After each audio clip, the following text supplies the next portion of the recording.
Welcome to The Grow Show, powered by Steel.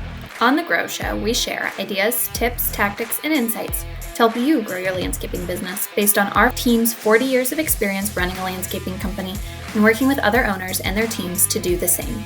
New episodes are released weekly on Wednesdays. Standing in for our host, Marty Grunder, today is me, Emily Lindley. Hi, and welcome to this week's episode of The Grow Show, powered by Steel. I'm Emily Lindley, the Content and Events Manager at The Grow Group, and I also serve as Marketing Manager for Grunder Landscaping Company. Today, I wanted to get on and share an episode about something that I think makes a great winter project for landscaping companies, and it's also something that can help you stand out from your competition. So, in my role at The Grow Group, I handle messaging and programming for our events, as well as marketing our events.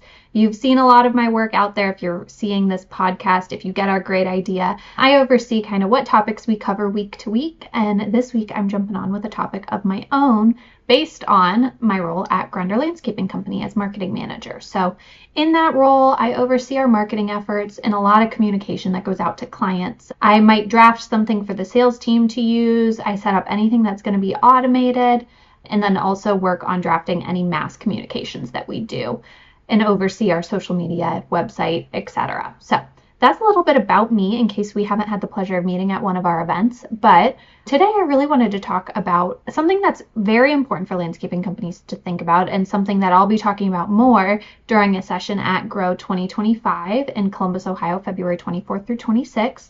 In a breakout session there is communicating with your clients and your prospects in a way that helps you stand apart from the crowd. So we know at Grunder Landscaping that one of the key differentiators, one of the big reasons why people choose to do business with us over our competition is our communication. We have a high expectation we put on ourselves for what we're going to communicate with clients, and our clients also expect to be kept in the loop on what's going on with their project, to be aware of what's going on week to week with their maintenance, and to be kept up to date on anything that might impact their property. So they're really trusting us, but I think it's important to talk about how a lot of the times when you start out with a prospect, they're maybe coming in a little bit distrustful. Maybe they've had bad experiences with contractors in the past.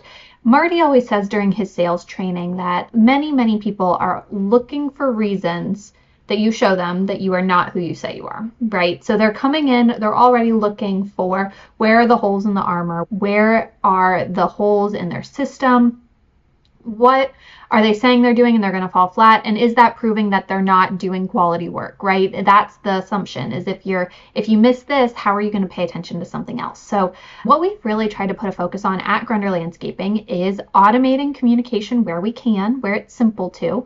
If you want to learn more about how we automate that communication, I'll go over it at Grow in that breakout session. But there's also one of our weekly great ideas that went out in January that's going to also detail a little bit more of what we were able to automate and how we did it. So you can head over to our website at growgroupinc.com to read that. But automating what we can to take that burden off of the sales and production teams, knowing that we can't automate everything. Some things are going to have to be one-on-one. It's going to be manual work for our sales team to reach out to the client because they are the ones who maintain that relationship, or it's going to be onto the production team to communicate to the sales team, who will then communicate to the client. So we know we can't automate everything, but let's automate what we can, take some things off of our to-do list where it's possible to.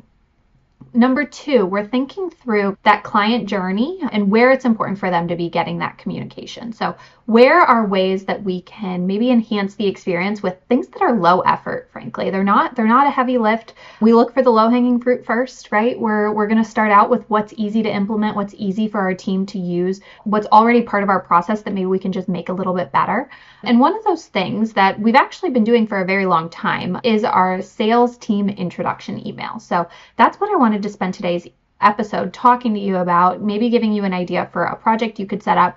Again, this makes a great winter project. You can set all these up in between snow events, have them ready to go when spring starts and when your team is busy setting up those initial sales visits. So what these are, they are an intro email. We create a template for them, and I write the email in the template, and then the sales team sets it up in Outlook for it to go out, and then they can use that template when they set the initial visit, when they set that appointment on the calendars. So it'll then go out to the client.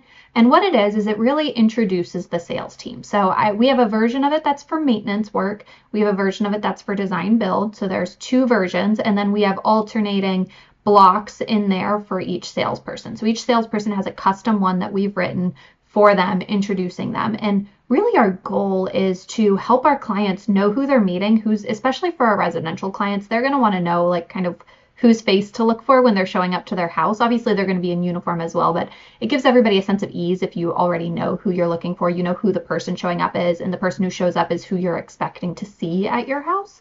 But this is also great for commercial clients because it shows, we're organized and we want to set our sales team up to have a good relationship, to set them up to be the trusted expert as soon as they show up on a property. So this is one of the ways that we do that. So how it starts is just talking through kind of our program, what to expect with thanking them for thinking of us for a quote, for whether it's landscape maintenance or design build, and then talking through the background of our sales team. So the salesperson will have a block here that talks about, their education, their experience in the industry.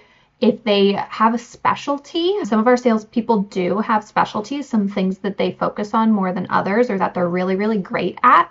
We'll highlight that in here as well. We'll also talk about their history with the company. How long have they been with Grunder Landscaping? Where were they before? What does their horticulture knowledge look like? Anything that might be relevant and might help kind of build them up as an expert before they even get on site. And then we also talk a little bit about their personal life too, right? We might include that they have 2 kids, or in one of our salespeople's case, Kent, I have his right in front of me right now. We say Kent cares for his menagerie of animals at home, which includes 2 dogs, chickens, ducks, and a Canadian goose named Oscar. So giving a little bit of personality, I think, is always great here as well.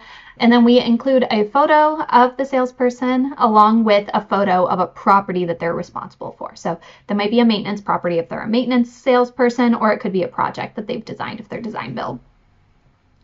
Then we lead into kind of what we're promising as a company, right? So what can you expect if you choose to work with us company-wide? So these are kind of our bare minimum. This is what we're promising when you do business with us. We have 5 bullet points. If you're implementing this yourself, they should be custom to you. What we talk about here is our production team and how talented and experienced and knowledgeable they are, because that's really, really important to us. It's part of our unique value proposition. It's part of why people choose to do business with us. Also, just the attitudes that we're expecting you to see in our team, whether it's our salespeople or our crews. We're expecting them to be friendly and courteous when they're on your property. Tidiness, efficiency, those are things that are, again, table stakes for us. That's bare minimum what we're holding our teams to. And then also just knowing that, again, our team is thoroughly vetted, and then also that we're going to be prepared. We're going to listen when you're talking. We're going to be prepared when we come to meet you. And we're going to make sure that we're sharing notes internally so that you're not dealing with having to communicate to us twice because the salesperson didn't talk to the production person. That's not something that we want to happen. We also end with, we're here if you need us. You can call the office at any time. We share the contact information and the direct line for the salesperson that they're scheduled to meet with. And this whole email is set to be coming from Marty, who is founder and CEO of Grunder Landscaping Company, and then also from Seth, so the president and COO of Grunder Landscaping Company. It's co-signed by both of them so that it's really set up to be introducing the salesperson from the perspective of the leadership of the company to the potential client. So like I said, these are set up in Outlook as a template. All salespeople have a specific template set up for them that they can send out when they're setting appointments. And it's something that it's just an easy extra step while they're setting it up that really can help give them credibility when they get on site, help set them up for a great first meeting and making sure that they're able to make progress on that first meeting, whether they close the sale or not, that we're making a good first impression, which is so, so important, as you all know. I hope I've given you an idea of something you could work on this winter. If you have questions about it, we're always here to answer them. You can email us at grow@growgroupinc.com. And then again, if you want to learn more about what we're doing to automate our communications or refine our communications to our clients, I encourage you to sign up and join us at Grow 2025 in Columbus, Ohio, February 24th through 26th. We will be touring Hidden Creek Landscaping as part of that event. It's another company that's just fantastic at the way that they manage their communication, their design process, and their interactions with their clients. Whether they're residential, commercial, design build, or maintenance, they've really got this down, and I'm so excited for everybody to learn from them. So I hope to see you in Columbus this February, and we'll talk to you next week. Thank you for listening to this episode of The Grow Show. Be sure to subscribe so you never miss an episode, and head to growgroupinc.com for more information and resources to grow your landscaping business. A special thanks to the folks at Steel. whose support makes this podcast possible and whose reliable handheld power equipment makes our jobs easier daily. We'll talk to you next week.